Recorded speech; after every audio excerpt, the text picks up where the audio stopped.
Bucks and the Rams, they are just 2 of the 6 playoff teams from last year that are currently below 500. Wow. That has to be the first time this has happened. That's shocking. Happened? We're almost at the midway point of the season. Is this the upside-down world? So, right, exactly. So take someone off that list, a struggling team that was in the playoffs last year that so badly needs a win this weekend that you want to lift them up right now. I'm going to stick with where Sarah is. Tampa, it's so head-scratchingly confounding to what's going on with this team. No life, no buzz.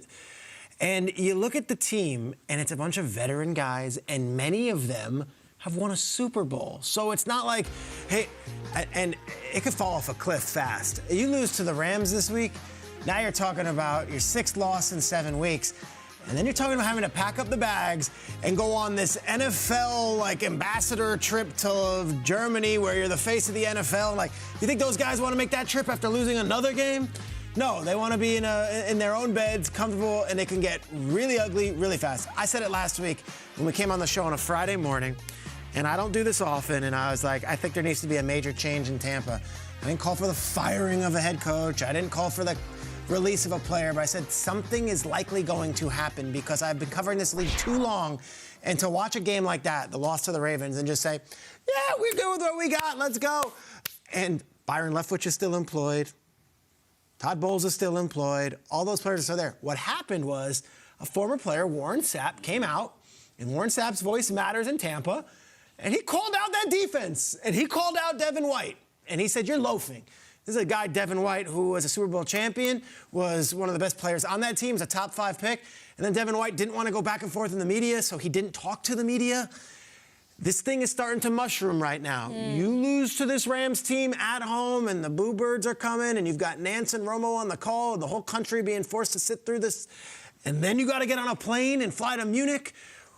Ooh, I don't know if I want to be a part of that team right now. I don't know. Unless you get the win, and suddenly, all right, we're in the NFC South, and we're 4-5, and we could turn things around, and we're better than Mariota, and we're better than P.J. Walker, and we're better than... A win is huge right now. A loss... There might be no locker room or team I'd want to be around less than a bunch of veterans who are 3-6 and aren't exactly playing great. Yeah, you bring up a great point for them. It's a huge opportunity because the division's still wide open. They have so many guys that knows what it takes to win, but they have to figure it out. And Warren Sapp calling you out, maybe they'll find a reason to rally around it. But I'm going to another veteran quarterback who is struggling right now, and that's Aaron Rodgers and the Green Bay Packers. Talk about it. They have to be able to get this win. They lost to the Buffalo Bills last week, and they talked about after the game, they had some good moments, and it was almost like a moral victory, like your son or your daughter's out there, they're playing soccer, they lost the game, but everybody gets a medal, and that's not what the NFL is, and we've watched a very frustrated Aaron Rodgers this season. He talked about it all throughout training camp, not having the guys, young receivers, mistakes, not knowing the plays, all of these other things, and you see it carrying over. But they have 2 studs at running back, Aaron Jones and A.J. Dillon, and you want to see these guys continue to succeed, but you want to see Aaron Rodgers throwing the ball down the field. And if there's any week to do it, it is this week. They're going against the Detroit Lions, who have struggled mightily on the defensive side of the ball. Look at you don't even have to look at what the rankings are. Don't even care what it is. Points per game, the yards. Just look at 21 yards. Just look at the column all the way to the right. Last in every single column. They just fired their DB coach, Aubrey Pleasant, and I guess that's a scapegoat thing. There's no way he's responsible for them being last in every single category. So for Aaron Rodgers and this Green Bay Packers offense, this is your opportunity to get back on track. You're going and you're playing against the Detroit Lions. Aaron Rodgers has won 5 out of his last 6 games against the Lions. The only loss coming last season, the last game, where they didn't play their stars. They were getting ready for the playoffs. You want to get ready for the playoffs, win this game, and try to secure and give yourself a chance to be in the conversation to head back to the playoffs this season. Yeah, it's an amazing list that we had that you showed on that full screen, and all of those are Super Bowl winning quarterbacks, right? And we're talking about all 3 of these teams, and they just can't seem to get right. So I'm going to take the defending Super Bowl champs. Give me the LA Rams. What in the wide world's going on out in Cali? What's going on there? They're 3-4 right now. And look, a lot of people talk about, hey, sometimes you start slow. The next season at the Super Bowl, you know, you're still thinking about the previous year. I just don't know what's going on with this offense.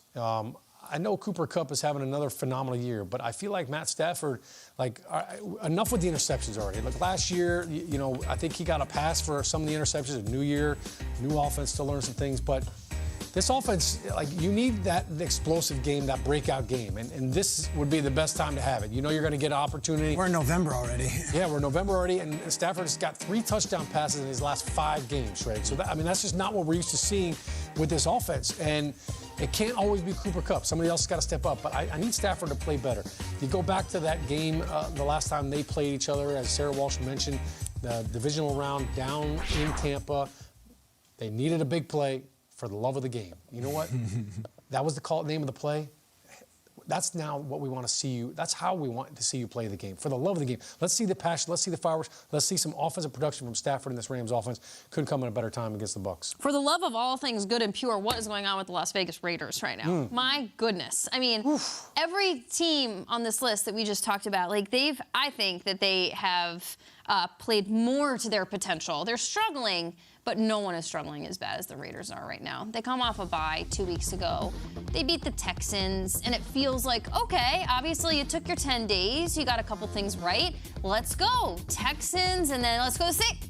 Oh, you get shut out by the Saints in New Orleans. Okay, what just happened? The roller coaster that the Raiders have taken everybody on in an off season where the expectation was so high with a new GM that hired a new head coach, Josh McDaniels, who's standing right there.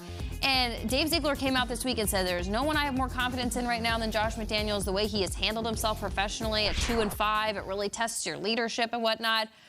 Ooh, man, I can imagine that it's a test and it's a challenge, but something has to get right here because right now the 2 wins you have at the time is at a very challenged Broncos team and then against the Texans. So your wins are not that notable. Your play in challenging games, not great to be shut out by the Saints. And I cannot figure out for the life of me what has happened to this team that is riddled with talent. Josh Jacobs, ride him. And they won't, it can't. I don't know what It's is alarming. clicking. They didn't cross the 50 last week, I don't think. Saw the 2-minute But warning. we're talking Devontae Adams is on this roster. Derek Carr makes $100+ million. You paid Max Crosby. You paid Chandler Jones. This isn't a young team. This is a bad team right now, and they're all paid very well, and they're veterans, and they don't have a ton of draft picks coming. They traded away for Devontae Adams. I don't know. A lot of people had them winning the division, or being a contender, right? I did.